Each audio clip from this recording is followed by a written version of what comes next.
Bismillahirrahmanirrahim. Alhamdulillahirabbil alamin. Wassalatu wassalamu ala Rasulillah ma ba'd. Allahumma anfa'na bima 'allamtana wa 'allimna ma yanfa'una wa zidna ilman. Allahumma nas'aluka al-huda wat-tuqa wal 'afafa wal ghina. Allahumma salamata wa na'afiyah fi dunyana wa akhiratana. Assalamualaikum warahmatullahi wabarakatuh. Alhamdulillah, kita kembali memuji dan mengagungkan Allah Subhanahu wa ta'ala yang telah menakdirkan kita seluruhnya di atas keimanan di tengah banyaknya kekufuran.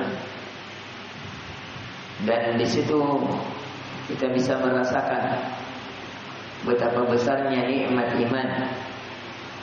Apalagi malam ini adalah malam Natal, yang dimana kita melihat betapa nikmatnya ketika kita mengenal bahwa tidak ada sembahan selain Allah.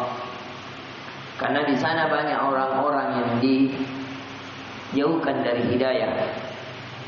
Mereka menganggap Tuhan dengan 3 dari 1, ya, atau menganggap 1 dari 3.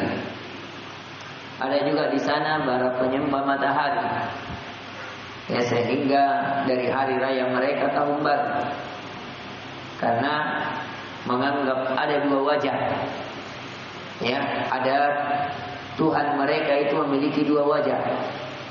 Wajah yang memandang tahun yang lalu dan wajah yang memandang akan depan. Yang biasa kalian nonton film dewa-dewa, ya, yang biasa dipakai oleh para biksu. Mereka begitu cara memandang Tuhan. Akan tetapi kita diberikan hidayah mengenal bahwa tidak ada sembahan selain Allah, satu-satunya pemilik, penguasa, pengatur, satu-satunya yang diibadahi, yang memiliki nama-nama yang indah dan sifat-sifat yang tinggi lagi mulia. Dan di pertemuan kali ini, sebagaimana di kebiasaan kita di pada maghrib, yaitu mengkaji pelajaran tafsir yang kita mengambil dari tafsir Al-Mukhtasar yang dikarang oleh para ulama, banyak ulama, yaitu Mukhtasar fi Tafsir, yang dimana kitab ini dibagi-bagikan di ketika umrah. Akan tetapi dari keindahan kitab ini, buku ini, para ulama meringkas di dalamnya dari beberapa tafsir, mengambil dari riwayat-riwayat dari Ibnu Jarir At-Tabari sebagai kitab yang tidak ada seorang mufassir kecuali kembali kepada riwayatnya. Karena dia awal yang menulis, yang membukukan tafsir sebanyak 30 juz dengan riwayat. Dan dia disepakati bahwa dia abaul mufassirin, bapaknya para mufassir. Dia adalah tempat kembali para mufassir. Kemudian di dalamnya juga terdapat maqasid, maksud surat, sehingga memudahkan kita memahami dari apa yang Allah inginkan pada surat. Dan di dalamnya juga terdapat faedah-faedah yang para ulama keluarkan dari faedah keimanan, faedah ibadah, faedah akhlak, faedah hukum-hukum, sehingga walaupun kitab ini ringkasan akan tetapi memberikan banyak kebaikan. Dan di pertemuan sebelum kita memasuki surat lanjutan, setelah kita menafsirkan surat Qaf, kita masuk di surah Az-Zariyat. Sebelumnya, sebagaimana yang saya telah janjikan, bahwasanya insyaallah ta'ala sebelum kita kajian, kita akan memberikan oleh-oleh yang kita bawa dari Tokoyo, ya. Oleh-olehnya ini bukan oleh-oleh dunia, akan tetapi oleh-oleh ilmu. Sehingga kita mengamalkan dari amalan Umar bin Khattab, yang ketika dia sibuk tidak bisa berangkat untuk menuntut ilmu langsung kepada Nabi, dia memerintahkan tetangganya agar mencatat, agar memperhatikan, kemudian mengabarkan kepada Umar apa yang dikabarkan oleh Rasulullah sallallahu alaihi wasallam. Besok harinya begitu juga. Ketika tetangganya ini sibuk karena ada kewajiban nafkah pada diri dan keluarganya, maka dia juga memerintahkan kepada Umar agar memperhatikan kabar dari Nabi sallallahu alaihi wasallam dan mengabarkan tetangganya ini. Bagaimana kita melihat hirs ashabun Nabi sallallahu alaihi wasallam alaihi. Bagaimana kita melihat semangat para sahabat dalam menuntut ilmu. Sampai mereka merasa rugi kalau dia tidak berada dalam majelisnya Nabi. Sampai berpikir bukan kalau dia tidak datang berarti lewat begitu saja, tidak. Dia mencari jalan bagaimana sehingga kabar-kabar yang Nabi kabarkan tidak terlewatkan dalam lembaran-lembaran kehidupan mereka. Dan di tabligh akbar kemarin, itu dari judulnya menggapai bahagia yang paripurna. Jadi menggapai artinya bagaimana mendapatkan kebahagiaan yang paripurna. Paripurna itu maknanya sempurna, tidak ada cacat, penuh dengan kesempurnaan. Itu nama dari paripurna kalau kita melihat dari kamus bahasa Indonesia. Paripurna artinya sempurna. Menggapai bahagia yang paripurna, yang sempurna, tidak ada cacat. Itu maksudnya. Paripurna artinya sempurna tanpa cacat. Artinya bagaimana menggapai bahagia yang paripurna. Kemudian di dalamnya terdapat 7 pembicara. Yang pertama Ustaz kita Zulkarnain hafizallahu taala, yang beliau diberikan materi kaedah-kaedah Al-Quran, pijakan kebahagiaan individu, masyarakat dan negara. Jadi beliau mengeluarkan kaedah-kaedah dalam Al-Quran tentang bagaimana pijakan kebahagiaan itu sendiri, baik secara individu, kemudian masyarakat dan negara. Intinya di dalamnya kaedahnya adalah keimanan. Keimanan dan amal soleh. Beliau berdalilkan qad aflahal mu'minun. Sungguh bahagia orang-orang yang memiliki keimanan. Kalau memiliki keimanan secara individu, maka dia diberikan kebahagiaan secara individu. Akan tetapi semakin sempurna imannya, memberikan dampak bukan hanya pada dirinya, akan tetapi memberikan pula dampak kepada masyarakatnya. Semakin sempurna keimanannya lagi, maka memberikan bukan hanya pada masyarakat sekitarnya, tapi bisa jadi memberikan manfaat kepada negaranya. Intinya keimanan dan amal soleh. Ketika karena keimanan dan amal soleh memiliki jenjang-jenjang, memiliki tingkat-tingkat, maka begitu pula memiliki pengaruh-pengaruh. Semakin tinggi jenjang keimanan dan amal soleh seseorang, maka semakin besar pengaruh pada diri seseorang.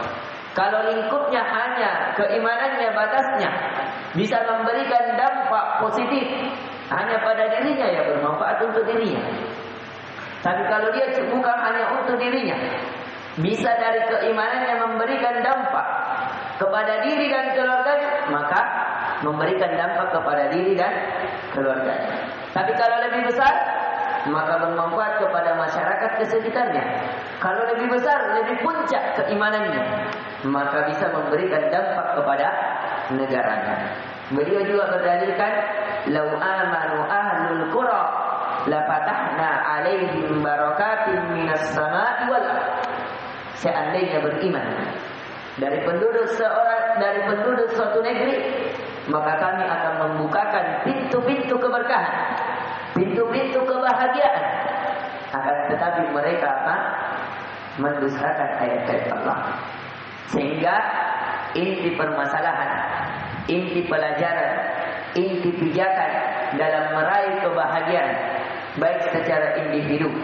Individu artinya sendiri, seorang diri. Masyarakat itu lingkup lebih besar, negara lebih besar lagi, dengan cara seseorang beriman kepada Allah, beriman kepada hari akhirat, dari rukun-rukun iman.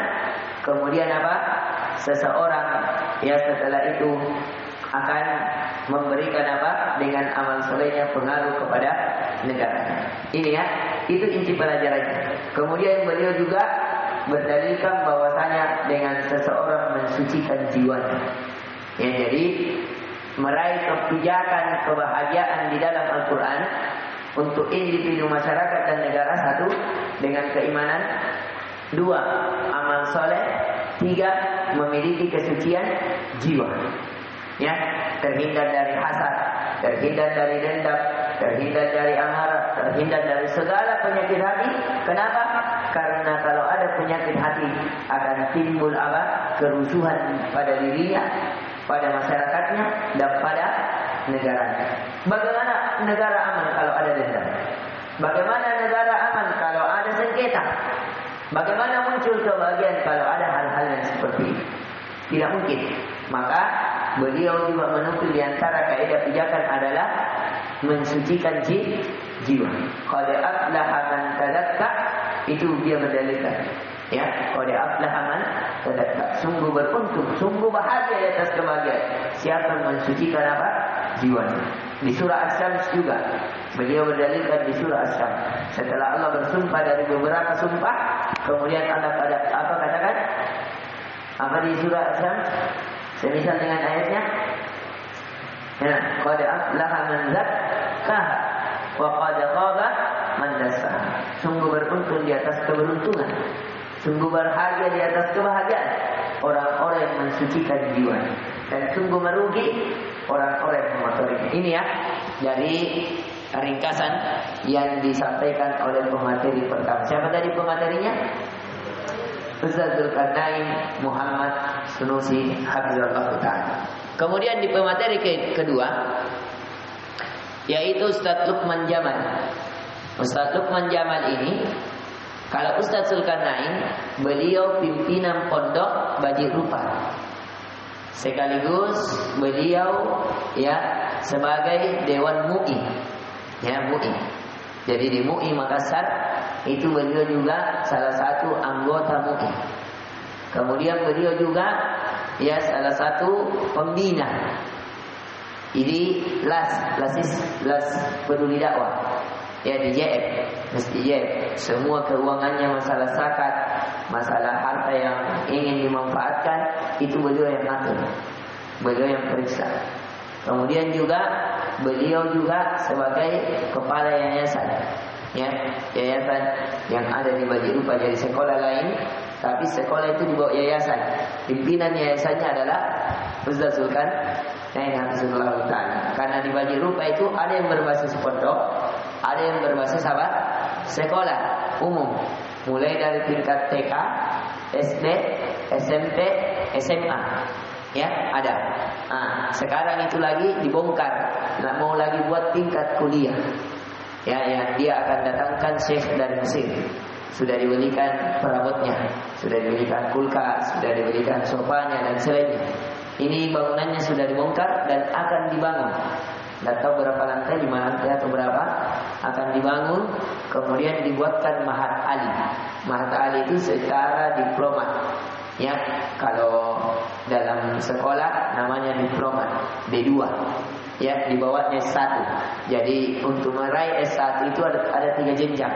Pertama D2, kemudian D3. Kalau D2 itu belajar 2 tahun, D3 3 tahun, D4 itu sudah tidak ada setelahnya D4, langsung S1. Karena orang meraih S1 itu harus belajar selama berapa? 4 tahun, paling minimal 3 tahun setengah. Kalau di semester 7 ada semester 8, satu semester itu 6 bulan. Ya, jadi kalau 8 semester setara dengan 4 tahun. Tapi di semester 7, bagi siapa yang mampu menulis suatu karya, namanya skripsi. Ya, skripsi, menulis suatu karya dalam bidangnya 60 lembar. Dia tulis, mulai dari dia teliti, bisa selesai di semester 7, maka bisa langsung wisuda. Ya, misalnya Kalau saya dulu waktu diplomat menulis sebuah karya, ya, misalnya tentang apa? Ya, kalau saya kemarin tentang bahwasanya nikah semarga itu bukan haram. Nikah semarga itu bukan haram. Itu dari kejadian di kampung istri saya. Kalau sepupu tidak boleh menikah. Siapa yang menikah sepupu di kampung istri saya di Medan, itu wajib membayar denda 1 ekor sapi. Yang kedua, dia dikeluarkan dari orang yang berpengaruh dalam keluarga. Yang ketiga, dikeluarkan dari kampung, diusir. Ya, bayangkan. Padahal Islam membolehkan apa? Menikah dengan sepupu. Sepupu itu boleh dipupu. Ya, tapi mereka menganggap itu apa? Haram. Tidak boleh. Siapa yang melakukannya ini tadi? Kejadian-kejadian. Ya, ini. Jadi itu biografi singkat Ustaz Zulkarnain hafizallahu taala. Ya, beliau merintis Baji Rupa itu mulai dari tahun 2000. Dari tahun berapa? 2000. Pelajar pertamanya ini, pembicara kita salah satunya, Ustaz Sanusi Daris. Ya, Ustaz Sanusi Daris itu pelajar pertamanya. Yang dulu katanya, tadi kebetulan beliau, kenapa saya tahu biografinya? Karena tadi kebetulan penerimaan lapor di AMCIS. Kebetulan saya moderatornya, saya menemani beliau dalam materi, sehingga saya tanya-tanya. Beliau ini belajar di Baji Rupa 6 tahun. Pada saat itu belajar di Baji Rupa, tidurnya katanya di atas dos. Jadi tidak ada kasur. Yang ada dos-dos yang dibuat dijadikan apa? Pelapis, bukan lantai, tapi semen. Air minumnya minum air keran. Ya, kemudian muncullah usaha Ustazul air galon. Jadi air galon dicampur lari ke keran, di keran minum anak-anak. Jadi kalau karat kerannya manis-manis dirasanya airnya. Dan makannya itu bubur. Makannya bubur, kata beliau. Dan liburnya tidak ada. Bayangkan kalau Ustazul dahulu katanya, biar di hari lebaran maghrib beliau tetap mengajar. Bayangkan ini. Ya, karena dulu Ustazul itu ya belum terlalu sibuk. Ya, fokus di pondok. Ngajarnya 3 kali sehari. Ya, di pada subuh, pada asar, dan pada maghrib sampai isya. Sampai jam 9 malam atau jam 10 malam. Beliau ajarkan itu. Fokus. Ya, beliau ini Ustaz Sanusi Daris, beliau ya siswa pertama dibukanya apa? Baji Rupa. Jadi seperti antum. Ini siswa pertama. Kalau tahun depan antum lulus, antum pertama kali yang mengukir sejarah, pertama kali lulus di Riyadhus Sunnah. Antum nukil itu sejarah antum sebagaimana Ustaz Sanusi Daris. Ustaz Sanusi Daris ini kemudian setelah 6 tahun belajar di Baji Rupa, beliau mengajar sampai hari ini. Bayangkan 2006 sampai 2024 berarti sudah mengajar berapa? 18 tahun. Di antara murid-murid beliau ini,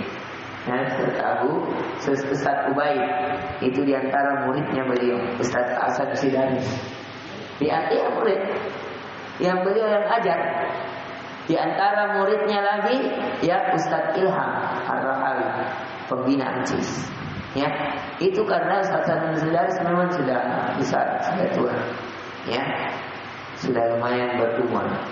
Masih masjid dulu. Yang masjid yang dulu belum begitu Baji Rupa. Ya, belum ada sekolah. Masih pondok. Dan itu memang kita dapati. Kalau saya dulu 2018 saya di Baji Rupa itu sudah dapat memang mengajar Ustaz Sanusi Daris. Tingkat-tingkat ke sana. Ini 2018 padahal dia mengajar sudah dari tahun 2006. Masih yang diajar itu salah satunya Ustaz Ubaid. Alhamdulillah. Masya Allah. Antum juga harus buat sejarah begitu.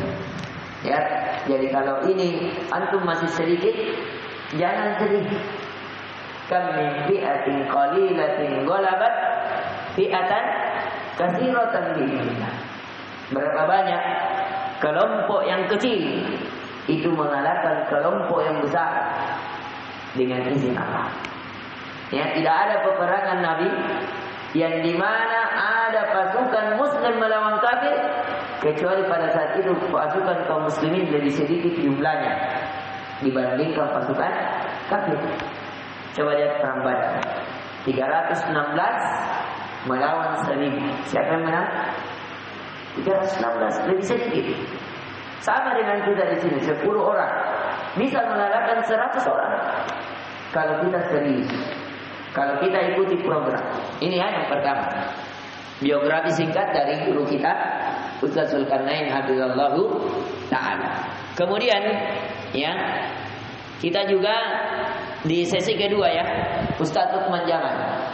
Kalau Ustaz Lukman Jamal, beliau pimpinan pondok di mana? Di apa? Tanwir As-Sunnah. Ustaz Lukman Jamal ini baku ipar dengan Ustaz Zulkarnain. Jadi saya lupa, saya pernah memang waktu masih mondok di Baji Rupa, saya pernah wawancara langsung mamanya Ustaz Zulkarnain. Ya, bicara langsung 4 mata. Waktu saya masih mengajar di Baji Rupa juga, saya pernah ngajar di SMP. Bicara langsung dengan Umi. Apa itu kita ajarkan anak, tak kenapa hebat-hebat anaknya ini ustaz-ustaz semua. Ya, dia bilang tidak, bukan saya, yang hebat itu bapak. Artinya bapaknya Ustaz Zul. Bapaknya Ustaz Zul itu anak angkat dari seorang orang besar yang ada di Pindrang kalau tidak salah, yang dimana bapaknya ini bekerja di bagian perpajakan. Memang orang-orang besar seperti bupati begitu atau apa, dididik. Kemudian bapaknya ini Ustaz Zul itu memiliki apa? Ya, ketegasan. Ya, memiliki ketegasan bagi anak-anaknya. Tugas waktu belajar, waktu makan, waktu tidur, itu tugas. Ya. Tapi hidayah dalam apa? Keagamaan itu mereka yang berjuang sendiri. Ya, seperti Ustaz Khairi, Ustaz Zul, ketika dapat hidayah menghafal Al-Quran dulu, setelah menghafal Al-Quran pergi belajar ke Jawa, setelah ke Jawa baru ke Yaman, ya, setelah itu pergi lagi balik dulu ke Indonesia, baru ke Madinah mencari guru-guru besar. Itu hidayah dan taufik dari Allah. Ya, sama dengan Ustaz Khairi hafizallahu ta'ala. Tapi yang lebih pasif belajarnya pergi mencari guru-guru yang ulama-ulama terkenal adalah Ustaz Zulkarnain hafizallahu ta'ala.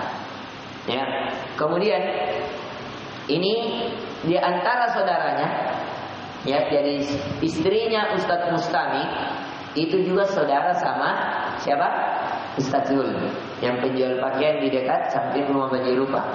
Termasuk istrinya Ustaz Lukman Jamal itu saudaranya juga apa? Ustaz Zul. Termasuk juga Ustaz Arif, tahu yang punya halbah. Ya, yang tadi saya antar bapak mertuanya meninggal. Ya, tadi bapak mertuanya meninggal disolati di samping Hamcis, kemudian dikuburkan di Sudian. Baru tadi salat zuhur. Alhamdulillah saya juga sempat mengikuti salat jenazahnya dan pemakamannya. Nah, ini jadi dia bersaudara ini. Ya, Ustaz Lukman Jamal itu lulusan Madinah. Lulusan mana? Lulusan Madinah. Maka dari itu kalau mau nanti lanjut kuliah di Madinah, salah satu rekomendasi yang bisa kita ambil itu dari beliau. Ya, saya juga pernah jadi moderatornya beliau kalau tanya jawab di warkop, khususnya di warkop BK sini. Waduh, ya, alhamdulillah saya sebagai moderatornya. Yang pada saat itu alhamdulillah beliau kasih juga rekomendasi ke Madinah. Tapi memang belum rezeki saya. Ya, saya daftar, ya, tapi belum rezeki sampai ke Madinah. Ini. Adapun dari judul beliau, sendi-sendi kebahagiaan dan kesuksesan dunia akhirat. Apa tadi? Sendi-sendi kebahagiaan dunia dan akhirat. Sama. Ya, sama. Sama dengan temanya Ustaz Zulkarnain. Sendi-sendi itu sela-sela atau poin-poin ini kayak begini. lengan dengan tangan, ini pergelangannya ini namanya sendi, sehingga bisa bergerak. Ini dengan sini ini sendi. Nah, itu artinya apa? Sela-sela penting atau poin-poin penting dalam kebahagiaan dunia dan akhirat. Beliau juga sama. Yang pertama beriman, yang kedua amal soleh, yang ketiga memiliki sifat sabar dan syukur, memiliki sifat syukur dan sabar. Kemudian yang keempat mengenal bahwa segala nikmat itu datangnya dari Allah dan wajib seseorang untuk mensyukurinya. Ya, itu saja dari apa yang beliau paparkan. Kemudian yang ketiga, Ustadz Nasr Abdul Karim. Ayo, siapa namanya? Fahri. Yang ketiga Ustadz Nasr Abdul Karim. Kalau Ustadz Nasr ini, dia juga salah satu Ustadz senior. Yang Ustadz senior juga. Akan tetapi biografi beliau saya tidak terlalu ketahui karena sering duduk sama saya juga, tapi qadarullah saya tidak pernah menjadi pendampingnya dalam saat ceramah, sehingga saya tidak kenal bagus biografi beliau, belajar di mana, ya, berapa lama belajarnya, dengan siapa belajarnya. Itu bedanya kalau kita akrab dengan ustaz dengan tidak. Ya, kita lebih bisa mengenal. Namun untuk Ustaz Nasir, dia salah satu ustaz senior, akan tetapi biografinya wallahu taala alam saya kurang mengenal beliau, tapi mengenal secara pembelajaran. Sering ikut di taklimnya, alhamdulillah. Tapi kalau secara saya pernah wawancara itu tidak pernah, ya. Ustaz Nasr. Beliau di sini Ustaz Nasr Abdul Karim LC. Beliau juga sama, lulusan Madinah juga. Ya, lulusan Madinah. Meniti jalan kebahagiaan dengan ilmu agama. Meniti kebahagiaan dengan ilmu agama. Intinya kebahagiaan bisa didapatkan harus dengan ilmu agama. Itu intinya. Dan beliau tekankan bahwa kebahagiaan yang sejati itu bukan kebahagiaan dunia, tapi kebahagiaan yang sejati adalah kebahagiaan akhirat. Ya. Dan cara meraih kebahagiaan akhirat, meraih surga, jelas hadisnya. Yang kata Nabi sallallahu alaihi wasallam, beliau menukulkan hadis ini. Man salaka tariqan yaltamisu fihi ilman, sahhalallahu lahu tariqan ilal jannah. Barang siapa menempuh satu jalan dengan dia menuntut ilmu syar'i, ilmu agama, maka Allah akan memudahkan jalannya jalan menuju surga. Dan sama kita ketahui kata beliau bahwa surga adalah tempat kebahagiaan, sehingga jalan-jalan menuju surga itu adalah benih-benih kebahagiaan. Dan Nabi berikan kata beliau di sini apa jalannya? Dengan menuntut ilmu syar'i. Ya, berpegang teguh pada ilmu itu. Apalagi memahami ilmu, mengamalkan ilmu, mendakwakan ilmu, mati di atas ilmu, itu adalah jalan-jalan kebahagiaan. Yang kebahagiaannya bukan hanya di dunia, tapi juga menyampaikan kepada akhirat. Itu yang beliau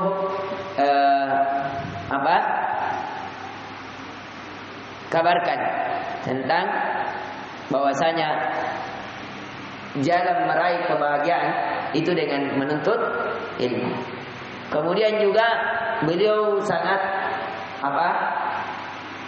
mengulas, merinci dari segi bahasa, dari segi istilah dan seterusnya. Akan tetapi beliau mengingatkan kita bahwasanya ilmu agama dikatakan ilmu. Beliau menukil dari ucapan Imam Syafi'i, kullul ulumi ma siwal Qur'ani was sunnati wal fiqh fid dini masghalatun. Seluruh ilmu selain daripada ilmu Al-Qur'an, ilmu hadis, ilmu fikih dalam agama, maka itu hakikatnya menyibukkan. Ya, wa min wasawis syayatin. Ini ucapannya Imam Syafi'i. Dan itu semuanya hanya bisikan-bisikan syaitan. Jadi intinya beliau menekankan bahwa di antara ucapan Imam Syafi'i, ilmu dikatakan ilmu kalau seseorang belajar dengan Al-Quran, dengan hadis, memahami fikih dalam Al-Quran dan hadis, dan ya apa alat-alat seperti ilmu bahasa Arab, ya, yang menyampaikan kepada pemahaman Al-Quran dan hadis. Intinya ilmu itu 3 jalannya: memahami Al-Quran, memahami hadis, dan fikih dalam beragama. Itu intinya. Ya, kemudian beliau mengingatkan keutamaan ilmu, bahwa ilmu adalah warisan para nabi. Ilmu akan menjadi sedekah jariah. Ya, dia berdalil dengan hadis yang diriwayatkan oleh Imam Muslim, hadis Abu Hurairah, "Idza matal insanu inqata'a anhu amaluhu illa min salat, illa min shadaqatin jariyah au ilmin yuntafa'u bih," atau ilmu yang bermanfaat, ilmu agama. Ya, awalan salih yad'una. Itu beliau berdalil. Jadi beliau setelah mengingatkan bahwasanya jalan kebahagiaan dengan cara menuntut ilmu, kemudian beliau secara bahasa, secara istilah, kemudian memberikan keutamaan dalam menuntut ilmu. Keutamaan yang pertama, ilmu adalah warisan para nabi. Kemudian yang kedua, dia menjadi sedekah jariah, sedekah yang mengalir terus. Walaupun seseorang meninggal, akan tetapi pahalanya, kebaikannya tetap mengalir. Kemudian yang ketiga, bukti bahwa Allah menginginkan kepadanya kebaikan. May yuridillahu bihi khairan yufaqihu fiddin. Barang siapa yang Allah inginkan kebaikan kepadanya di dunia alam barzakh akhirat, maka dia dipahamkan pada ilmu agama. Ditulis Fahri. Kemudian yang keempat, ilmu itu adalah cahaya dari Allah. Yang keempat, ilmu adalah cahaya dari Allah. Yang kelima, beliau ingatkan bahwa ilmu akan mengangkat derajat seseorang, dunia, alam barzakh, akhirat. Berdalilkan, yarfa'illahu alladhina amanu minkum walladhina utul ilma darajat.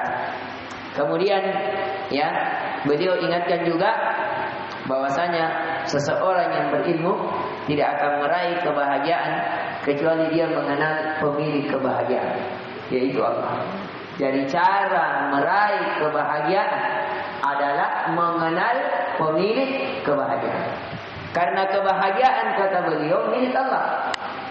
Kebahagiaan itu tidak bisa dibeli. Maka caranya diminta kepada pemilik kebahagiaan. Caranya apa? Mendekat kepada Allah. Caranya apa? Berdoa kepada Allah. Dan mendekat dan berdoa kepada Allah, tidak mungkin seseorang tahu cara mendekat kepada Allah, cara berdoa kepada Allah, kalau dia tidak menuntut ilmu. Itu. Kemudian beliau juga mengingatkan dari ucapan ya Syekhul Islam Ibn Taimiyah, "Man amila bima alima, Allah bima lam ya'lam." Barang siapa mengamalkan ilmu yang dia ketahui, maka Allah akan mengajarkan ilmu yang belum dia ketahui. Beliau mengambil poin di sini bahwasanya caranya seseorang bisa bertambah kebahagiaannya dengan ilmu, dengan cara dia mengamalkan ilmu. Sehingga ditambah ilmunya, maka akan ditambah kebahagiaannya. Itu intinya. Ya. Kemudian yang dengan ilmu seseorang akan meraih kebahagiaan dalam bermuamalah. Kita bermuamalah dengan orang-orang bijak, orang-orang munafik, orang-orang yang selainnya pendendam dengan kita. Kalau kita tidak memiliki ilmu, maka kita akan sengsara. Ya, ada ucapan-ucapan yang kurang bagus, kita ambil hati. Kita tidak percaya dengan takdir buruk. Kita akhirnya tidak ridho dengan ketentuan Allah karena tidak ada ilmu. Akhirnya kita sengsara, punya dendam, punya dengki. Akhirnya punya sifat marah terhadap yang lain. Akhirnya menjadi sesuatu yang mengangkat kebahagiaan kita. Itu ya. Kemudian ya, di antara keutamaan ilmu, kata beliau juga, keimanan akan terasa lezat. Ya, keimanan seorang hamba akan terasa lezat. Yang kedua, akan memberikan ketenangan pada hati. Yang ketiga, memberikan kelapangan pada dada. Ya, karena kata Allah, "Wa man a'rada an dzikri fa inna lahu ma'isyatan dhanka wa nahsyaruhu yaumal qiyamati a'ma." Siapa yang berpaling dari peringatan ilmu agama dari Al-Quran, Sunnah dan Fikih, ya, maka baginya kehidupan yang sedih. Ya, kemudian dia juga kunci kebahagiaan pada keluarga dengan ilmu syariah. Ridho terhadap apa yang Allah takdirkan, dan dia sebab masuk ke dalam surga. Dan dia juga mengingatkan bahwa ilmu itu harus diambil dengan cara talaqi. Ilmu itu harus diambil dengan cara apa? Bertalaqi dulu di depan guru. Dan kemudian beliau ingatkan, hendaknya seseorang mengambil ilmu dengan kitab yang bermanfaat. Misalnya dalam tafsir, cari kitab yang paling bermanfaat dalam tafsir. Misalnya Ibnu Jarir At-Tabari, Ibnu Katsir, Tafsir Abdurrahman bin Nasir As-Sa'di, Tafsir Muyassar, Tafsir Mukhtasar. Ya, kalau dalam bidang hadis, ambil ilmu yang paling bermanfaat dalam hadis. Misalnya Sahih Bukhari, Sahih Muslim, Sunan Imam At-Tirmidzi, Sunan Ibnu Majah, Sunan Ad-Darimi, Sunan An-Nasa'i, ya, kemudian Muwatta karya Imam Malik guru Imam Syafi'i, Musnad Imam Ahmad karya Imam Ahmad bin Hanbal. Kemudian beliau juga ingatkan adalah seseorang berdoa. Dalam menuntut ilmu perlu seseorang senantiasa melibatkan siapa? Allah, pemilik ilmu, agar dia dimudahkan memahami ilmu, menghafalkan ilmu, membaca ilmu, mengamalkan ilmu, mendakwakan ilmu, mati di atas ilmu, dan senantiasa bertambah ilmunya. Itu beliau tekankan. Kemudian pembicara yang keempat adalah Ustadz Ibnu Yunus. Kalau Ustadz Ibnu Yunus ini seorang dokter, ya, seorang dokter ahli dalam bidang kedokteran. Makanya dia diberikan judul Hidup Sehat dalam Perspektif Islam. Bagaimana caranya hidup sehat dalam Islam.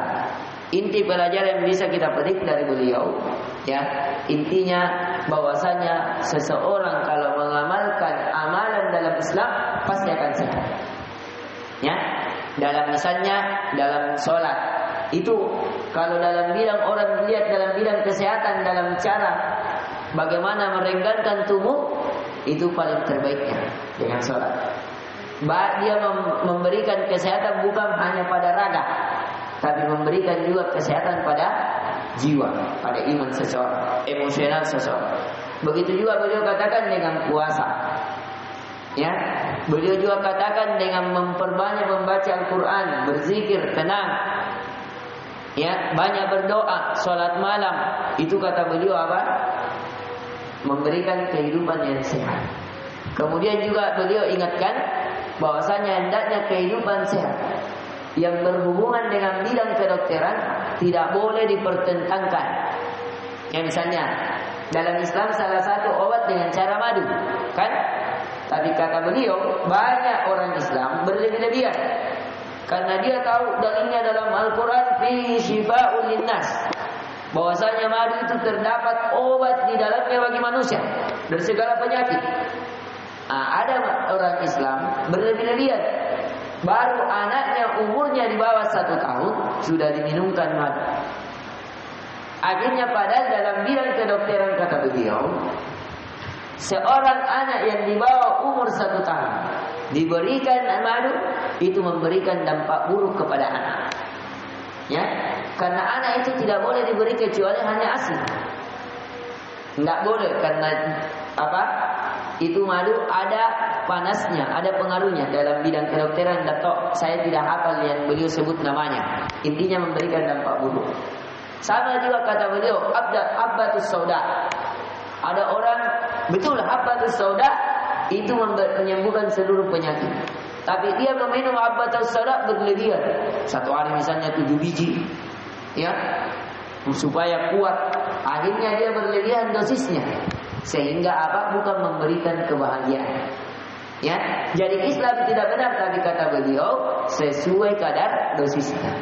Karena dalam bidang kesehatan kata beliau ada beberapa cara. Pertama, diagnosa. Harus seseorang mengetahui apa penyakitnya. Meraba. Kalau sudah tahu penyakitnya, baru yang perlu diperhatikan, ya, apa obatnya. Kalau penyakit ini obatnya apa. Kemudian yang ketiga perlu diperhatikan.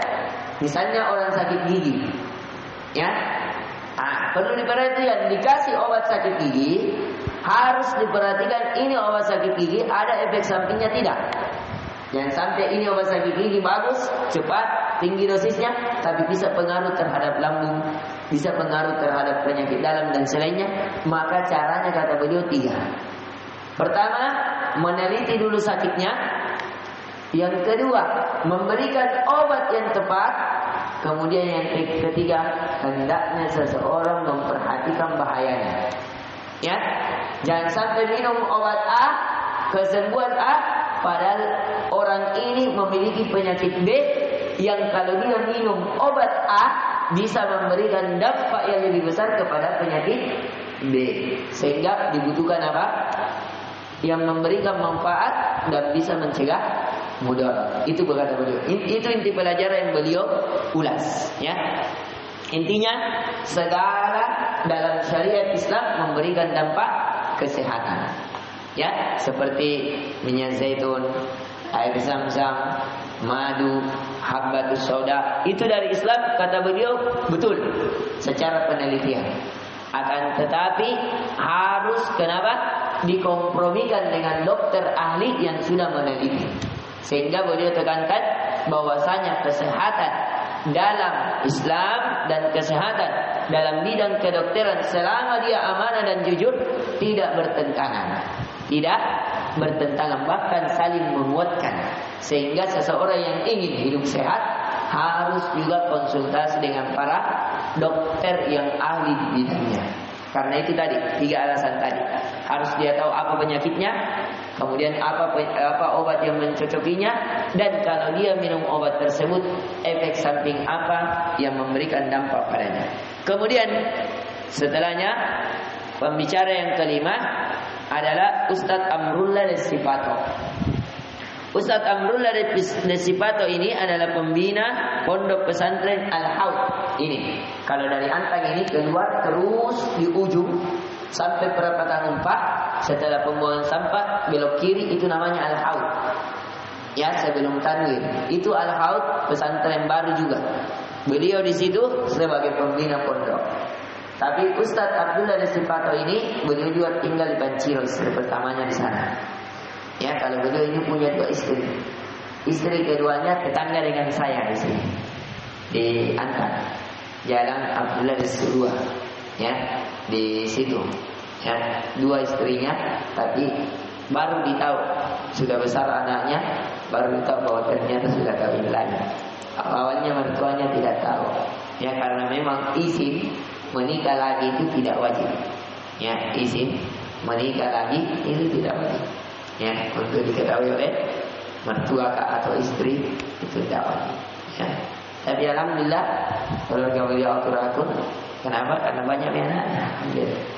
Ya, dan anaknya semuanya rata-rata di pondok. Karena salah satu anaknya teman dengan istri saya pernah mondok di Parapa. Ya, ketemu dengan istri saya. Nah, ini ya. Adapun beliau yang diberikan penghambat dan perusak meraih kebaikan. Materi kelima ya, penghambat dan perusak meraih apa? Kebahagiaan.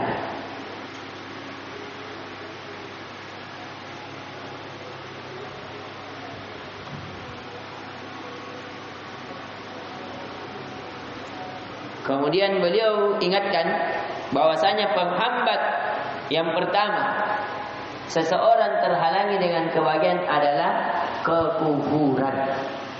Lawan kata iman. Jadi beliau mengambil saja materi dari Ustaz Zul dan siapa? Ya, Ustaz Lukman. Yang pertama itu karena beliau juga mengaku karena dia murid dari Ustaz Zulkarnain. Makanya beliau dengan sifat tawadunya, beliau mengatakan bahwa semua pembicara ini adalah guru saya. Dan saya sebagai pembicara hanya sebagai santri. Ya, karena semua ini memang pembicara ustaz senior, guru-guru. Ya, cuma dia yang apa? Santri. Sekelas memang dengan Ustaz Ubaid, Ustaz Abu Darda, walaupun beliau senior sedikit. Ya, akan tetapi dengan ketawaduan beliau mengatakan yang begitu. Nah, kemudian beliau apa tadi? Penghambat dan perusak kebahagiaan. Yang pertama apa? Kekufuran. Yang kedua kesyirikan. Yang kedua kesyirikan. Ya, jadi beliau rincikan sebenarnya kekufuran dan kesyirikan hakikatnya sama tapi beda ya. Sama-sama menyekutukan Allah tapi berbeda. Kalau kekufuran lebih global, kalau kesyirikan lebih spesifik, lebih khusus. Beribadah selain kepada Allah adalah kesyirikan. Ya. Kalau misalnya mencela Nabi, itu kesyirikan atau kekufuran? Kekufuran. Orang mencela Nabi, mencela sahabat, kekufuran, tapi bukan kesyirikan. Ya, itu bedanya. Sehingga beliau memberikan apa? 2 poin. 2 poin. Kemudian kata beliau, adapun sebab kenapa terjadi kesyirikan, pertama, kesalahan memahami makna ilah. Karena terjadinya kesalahan dalam memahami makna ilah. Fari, kenapa Pak ini? Tidak tidur siang ke? Tidur siang tidak? Kenapa tidak tidur siang? Usahakan mencuci di hari Sabtu saja. Ya, usahakan pakaiannya cukup untuk 1 pekan dan mencucinya di hari libur. Kalau sini hari liburnya Jumat ya. Usahakan selalu tidur siang. Ya, kalau kita belajarnya seperti ini pagi sampai malam supaya otak agak fresh, badan tidak terlalu capek, usahakan ada tidur siang. Entah tidur siangnya sebelum sholat zuhur, namanya tidur siang qalilullah, dan itu diperintahkan oleh Nabi. Ya, kata Nabi, tidurlah di siang hari karena setan itu tidak tidur. Ya, itu akan lebih memberikan apa? Semangat, fresh, dan dalam bidang kesehatan itu apa? Sangat bermanfaat untuk tubuh. Walaupun sedikit, setengah jam, 20 menit, ya, itu. Jangan pagi, memberikan dampak malas, ya, atau di ba'da duhur sebelum asar, ya, itu kita ingatkan. Ya, kalau tidak tidur siang, begini jadinya. Kemudian yang kedua, beliau ingatkan bahwa awal terjadinya kesyirikan di zaman Nabi Nuh. Itu saja. Ya, adapun beliau ingatkan bahwa kebahagiaan itu sama dengan sasul di tangan Allah. Sehingga seseorang hendaknya berdoa. Yang kedua, bahwa asal kebahagiaan itu dengan iman dan takwa yang disertai amal soleh. Itu sama. Ya. Sama. Adapun penahan kebahagiaan itu tadi apa? Kekufuran, kesyirikan, yaitu adalah penahan apa? Dari kebahagiaan, perusak dari kebahagiaan. Kemudian yang ke-7, yang ke-6, Ustadz Mustami. Ustadz Mustami. Beliau ya, kunci kebahagiaan dalam rumah tangga. Ini qadarullah, saya tidak mengambil banyak faedah. Karena qadarullah, ya, pada saat itu ya, sakit-sakit kepala saya sehingga tidur di belakang. Tidak terlalu mengambil banyak faedah. Mungkin juga pengaruhnya terlalu banyak makan durian. Ya, karena saya makan durian itu cuma berapa orang, sekitar 6 orang, 16 biji. Karena di Mamuju itu murah durian, 20.000 3. Sehingga saya tiba di sana itu saya muntah di jalan 5 kali muntah. Ini pertama kali datang 5 kali muntah. Ya, tapi pulangnya alhamdulillah saya tidak pernah muntah. Tapi perginya Allah pertama kali keliling-keliling. Setengah mati baru saya duduk di belakang. Karena ya, saya orangnya kurus-kurus. Ya, qadarullah wa ma syaa. 2 kali muntah. Tapi dengan itu saya tiba di sana itu jam 12, sudah selesai Ustaz Zulkarnain. Jadi saya mendengar Ustaz Zulkarnain kajiannya melalui YouTube di mobil. Karena kita di atas mobil, kemudian saya dengarkan ulang. Setelah selesai siang, saya makan siang. Ada penjual durian. Makan siang dulu, coba duriannya satu, baru makan bakso. Ternyata duriannya enak. Nah, satu biji kita enak ini. Ternyata 20.000 tiga, langsung makan lagi 9. Nah, akhirnya setelah itu baru sholat zuhur di jamaah asar, ikut kajiannya Ustadz Lukman. Setelah selesai Ustadz Lukman, orang bubar karena hari pertama cuma 2. Selesai.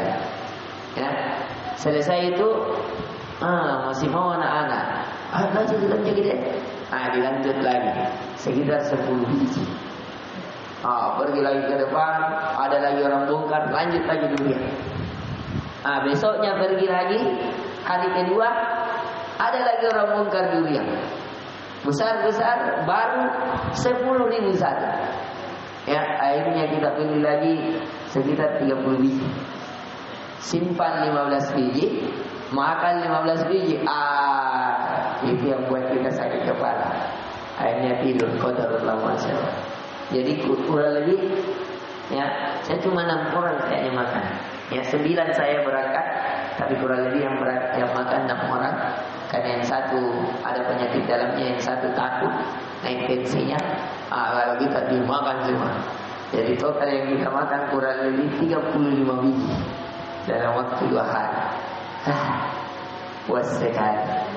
Ya, saya ketemu Aib. Ya, Aib itu hari saya mau balik-balik, dia ada di belakang. Saya suruh Aib catat. Kemudian waktu mau pulang di hari kedua setelah kajiannya Ustaz Abdullah Desipato, ada yang jamaah kita. Assalamualaikum Ustaz. Waalaikumsalam. Ternyata itu Ismail. Ya, ada juga Ismail. Ya, Ismail. Tahu Ismail? Nah, ibu dia juga yang ketawa ke saya. Ya, dan di sana banyak hadiahnya. Ada hadiah sepeda, ada hadiah handphone, ada hadiah jubah puluhan. Hadiah jubah. Ya, dengan ada kupon. Siapa yang kuponnya cocok dengan nomor jubahnya, dengan nomor yang diundi, ditarik sama Ustadz, ada pemateri, ada lagi. Atau setiap materi ada pertanyaan. Siapa yang bisa jawab, dikasih apa juga? Hadiah. Atau jubah kah? Dikasih sepeda kah? Dikasih kompor, ada dikasih kompor gas, ada dikasih jubah paling banyak. Ya, ada dikasih buku banyak. Tapi jubah yang paling banyak, jubah Haramain. Ya, yang harganya 240. Ya, lumayan. Ya. Nah, kemudian itu ya. Kemudian yang ini, kalau Ustadz Mustami tadi, Ustadz Mustami baku apa dengan Ustadz Zul? Ipar ya. Istrinya Ustadz Mustami saudara dengan Ustadz Zul. Kalau tidak salah dia kakak. Ya, kakak. Sama yang dengan di Tanwir, istrinya Ustadz Lukman. Kalau yang paling tua Ustadz Khaidir.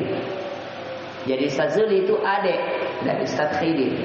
Ya, yang paling tua adalah Ustadz Khaidir. Itu yang paling tua. Kalau yang paling bungsu Ustadz Sanusi Daris. Apa Sanusi Daris? Ustadz siapa lagi yang saya sebut yang meninggal lalunya? Ustadz Arif. Ustadz Arif. Ya. Beliau bersaudara saya lupa berapa. Itu hari saya bicara langsung dengan Mama. Kemudian yang ke-6, kunci kebahagiaan dalam rumah tangga. Itu anunya Ustaz Mustami. Ya, sekali lagi yang saya tadi kabarkan, saya tidak terlalu mengambil banyak faedah, tapi intinya kunci kebahagiaan dalam rumah tangga sama dengan beriman, beramal soleh, harus di atas ilmu. Karena beliau mengatakan semua ustadz yang sudah dipaparkan itu saya rasa sudah cukup. Namun tidak mengapa, karena kami diberikan amanah, maka dia paparkan kembali. Ya. Kemudian beliau tekankan bahwa hendaknya kalau dalam berumah tangga jangan cuma memperhatikan kekurangan pasangan, tapi perhatikan juga kelebihannya sehingga mampu bertahan. Kemudian beliau ingatkan, itu pelajaran-pelajaran yang seperti sambil berbaring, sambil dipijit-pijit kepalaku. Ya. Beliau pelajaran juga dan beliau tekankan adalah seseorang tidak akan mungkin mendapatkan istri yang sempurna tanpa kekurangan, tidak mungkin. Ya, yang namanya manusia pasti memiliki apa? Kekurangan. Jadi tugas kita adalah bagaimana saling menutupi kekurangan dan saling menghargai kelebihan. Itu kata beliau. Kemudian yang terakhir, Ustadz Khaidir ini yang paling ramai, yang paling banyak orang serius belajar. Ya, tidak ada menonton tidur. Ini sesi terakhir. Ya, paling semangat, yaitu salat pintu kebahagiaan yang terabaikan. Jadi banyak orang yang salat tidak meraih kebahagiaan. Kenapa? Karena dia tidak paham apa yang dia baca pada salat. Karena apa? Karena kurang keikhlasan. Karena apa? Karena kurang pengagungan terhadap salat. Karena apa? Sehingga dia masuk. Kurang perhatian, kurang pengagungan, kurang cintanya, kurang harapannya. Sehingga salat itu tidak menjadi istirahat baginya dan tidak menjadi penjenguk pandangannya. Sedangkan Nabi katakan pada Bilal, "Arihna bis-shalah." Wahai Bilal, istirahatkan kami dengan salat. Jadi Nabi ketika capek di medan perang, capek dalam menghadapi kehidupan, Nabi beristirahatnya di mana? Pada salat. Ya, dan kata Ustaz Khaidir, tidak ada ibadah yang kata Nabi waju'ilat qurrati aini bis-shalah, dan dijadikan menjadi pandangan, penyejuk pandanganku adalah dia di dalam salat. Maka beliau katakan bahwasanya orang kalau paham siapa yang dia menghadap padanya salat dengan sifat muraqabah, sifat merasa diawasi, ya, senantiasa menginginkan makna-maknanya, mengagungkan ucapan-ucapan dalam salat, pada ruku, pada sujud, pada berdiri, dalam semua lika-liku dia paham maknanya yang dia ucapkan, maka akan muncul pengagungan. Dia akan, kalau dia merasa diawasi, dilihat, ya, akan apa? Lahir tadi kenikmatan di dalam salat. Ini yang bisa kita berikan. Itu inti pelajaran-pelajaran yang bisa kita petik dalam tabligh akbar. Ya. Dan perjalanan dari Makassar ke Tokoyo itu perjalanannya 15 jam. Karena saya berangkat di sini jam 9 malam lewat, tiba di sana sudah jam 12 siang. Jadi berapa jam? 15 jam. Dan di sana itu daerahnya belum terlalu berkembang seperti Makassar, masih kurang gedung-gedung tinggi. Kemudian di sana yang banyak itu kelapa sawit, pohon sawit, ya, pohon sawit yang dijadikan minyak, itu yang paling banyak yang ada, ya. Karena di situ dekat dengan pabrik minyak kita. Ada yang punya sedap minyak goreng minyak kita, itu pabriknya di Pasangkayu. Jaraknya dari Tokoyo cuma 4 jam. Sehingga orang-orang Tokoyo kebanyakan itu kerjanya berkebun. Kerjanya apa? Berkebun. Ya, kebun apa tadi yang dia pakai? Sawit, kebun sawit. Ya, dan di sana di kebun sawit rata-rata ada pabrik, tapi menjadi mentah, jadi minyak mentah. Kemudian dikasih masuk di apa? Di mobil tangki seperti mobil Pertamina. Kemudian dibawa ke Pasangkayu. Jaraknya dari Tokoyo ke Pasangkayu 4 jam. Disitulah diolah menjadi minyak kita. Ya, dan keluhan masyarakat di sana adalah di sana cuma bisa mendapatkan 1 kali dalam sebulan taklim. Walaupun uang banyak, tapi apa? Iman sangat terpuruk. Cuma ada 1 kali dalam sebulan. Ya, ini perhatikan. Mereka bersedih. Ya, tapi karena tuntutan ekonomi keluarga, mereka tetap jalan. Ini yang bisa kita berikan sekedar gambaran.